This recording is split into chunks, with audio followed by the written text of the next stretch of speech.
So I prepared, but at the same time it caught me off guard. A reading from the Holy Gospel according to St. Matthew. It's a reading from the conclusion of the Holy Gospel of St. Matthew.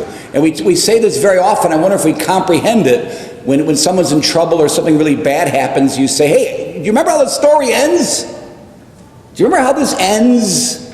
Too often we get caught up in life's traumas. I said traumas, not dramas. The problem with a lot of people right now is distinguishing between a drama and a trauma. Mom has cancer is trauma. That's a trauma. Someone said bad about me on the internet is drama. Now, I'm not saying don't talk about dramas. Talk about your dramas. Have someone to talk to. Maybe someone who's wise enough to distinguish for you. That's drama. Don't take that so personally. To graduates. Congratulations. I remember this was from my father who's been dead 30 years. And again, we were different age. He would have been 91 or 2. He said, kid, if you want to impress me, go get a few master's degrees. That's when I graduated 8th grade. Okay, that's what he said to me. You don't have to get a couple of master's degrees. You got to find something you want to do and know that you want to earn your own keep. And you don't want to be burdened on other people. You want to take it up a notch? You want to make the world a better place. Follow your passion. To grads, congratulations. But don't be a burden if you can help it. Don't freeload off the state. Okay, so that's for the grads. I got Ascension Sunday we're celebrating, which is Thursday, Ascension Thursday, Sunday, and Memorial Day, which is tomorrow. I have to mention this book. I'm pushing this book written by Charles Chaput, the Archbishop of Philadelphia. Strangers in a Strange Land. I wanted to read you something. I'm not going to because I got too much going on here. But this is an excellent book. It's in the bulletin because I'm having a book club. And he says some awesome things. Let me tell you what he says, for example. A lot of the problem with the next generation or middle agers, if you're having identity crisis, nationality identity crisis, American identity crisis, who am I, where am I from, who am I supposed to like, not like, a lot of it, he says, is based in people being unrooted in family, in institutions, in neighborhoods. And when I was a Boy Scout, and when I went to the gym, the neighborhood park district, Little League baseball, all those things built up and gave me a sense of community, a sense of belonging. When people don't have those things, they choose other things that are false substitutes. This is an excellent book. The other book I'm reading, which I'll lean into right now, this gentleman's father gave me. He didn't give it to me. He wants it back. It's a Pulitzer Prize winning book titled The Guns at Last Light. The Guns at Last Light, written by Rick Atkinson. It is, in my opinion, the definitive novel, for me, it's factual. It's nonfiction, on the attack of Normandy and ultimately the freedom on May 8th of 1945 of Western Europe, and letting Western Europe retain and getting itself back. So I was at the coffee shop yesterday with my friends enjoying some coffee, and I told them about this book I'm reading. Well, I'm reading both books. No, it doesn't matter. There's other books. You don't need to know about all the books I'm reading. These are just 2 of the books. But I said, I'm reading The Guns at Last Light, which was the attack of Normandy. Our invasion of Normandy. And someone says, how does it end? And I said, well, it ends on May 8th, 1945 in the book, but a couple generations go by. People forget about the war heroes. They forget about the war efforts.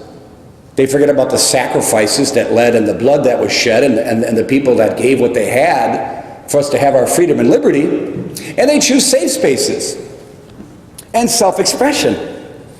And institutions bending to the individual instead of the individual bending towards the institution. People become less patriotic. They become less concerned about the group and the community and far more invested in the self. They become more neurotic and psychotic. And oftentimes, I'm just making this up now, but it fits, they turn dramas into traumas. It's not over yet. So on this Memorial Day weekend, as a father who served in Normandy, a brother who was a Vietnam veteran, as a Marine, as a nephew who serving now at Norfolk, I was at his graduation at Great Lakes Naval Base. They say to all the military people, you're in it as a family. If your father served, if your mother served, if your cousin served, it's a family. And to all those people who died for our freedom and our liberty, and I want to distinguish soft rights from hard rights. Soft rights are, people have rights language. You offended me, my right. That's not why they died and fought and kept the flag high.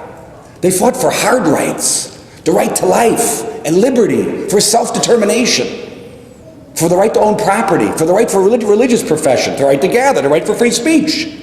So for all those people who in any way gave us these and secured for us, at least thus far, these hard rights, we remember them and we honor them. God bless you. And God bless them. And God bless the United States of America. Because, listen, if I say I was born in the United States, if I say I think the United States is the best country in the face, if I say the United States is an exceptional country, it's not to put down other countries. That's not the intention to say that. It's to say this is my experience. I was born here. I've been to a lot of other countries. Where have you been? Is it perfect? Absolutely not. Can it improve? Absolutely yes. But my take, as I'm on page 142, it's a big book, The Guns That Last Light. My take is, if you want to fight over something in this country, you should have to read that book first. And see if what you think is a trauma, in the light of what these men and women did, maybe a first world problem. And maybe just a drama. Because I'm just overwhelmed from this book, reading it for most of the day today. So, in honoring of our veterans, and let's move now to the ascension. So, what does this liberty grant us? This liberty, by their sacrifice, grants us a freedom to choose, to be self-determined. The question is, what are you going to do? What are your choices going to be? May I suggest, for what our choices are going to be, a focus on today's feast. Today's feast is a commemoration and celebration of Jesus, who died on the cross, rose from the dead, and today we celebrate his ascension into heaven, his final victory. He came back from whence he came. Now he's still with us in the sacraments, through the church, in his community, in his holy word, in the poor, in expressions of love and forgiveness. But he accomplished the mission for which he was set out. We should celebrate, that where he has gone, we hope to go. Don't forget how the story ends. That's why you came to Mass today. Of all the reasons you came to Mass today, the number one reason, I believe, is to be in communion with God.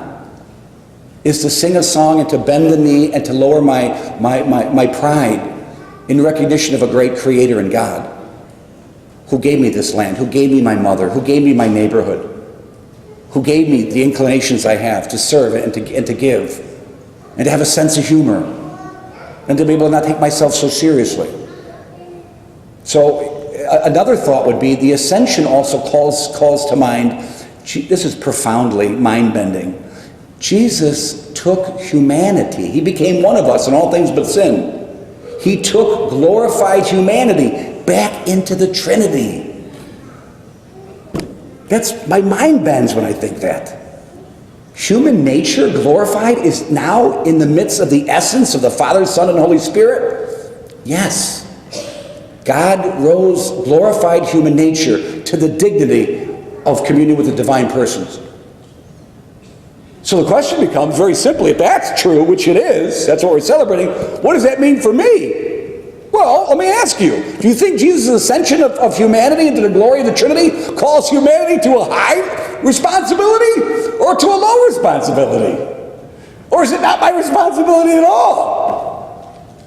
The fact that Jesus Christ ascended into heaven with his human nature is a sign and a command. Hey guys, and I'm preaching to the choir, I know that, it's okay. Let's get it together here.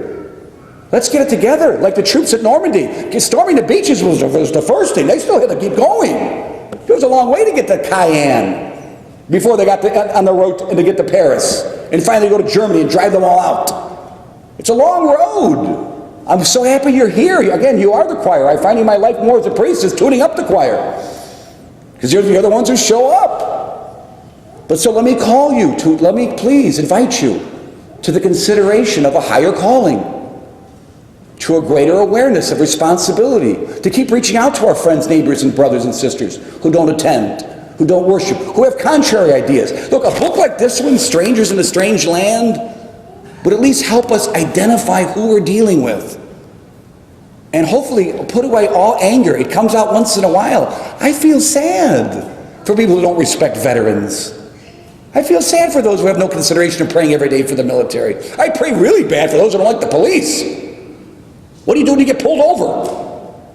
Feel sorry for you. What are you doing?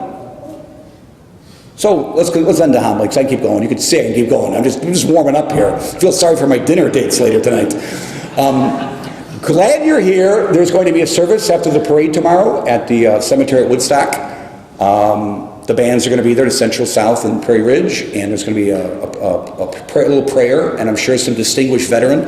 Last year was a general, gave a very impassioned speech, and I just want to thank you and thank God for this extraordinary ability, not just to be proud of who I am as an American and for those who served, but to God, who came down to serve us and now asks us to serve each other in loving Him.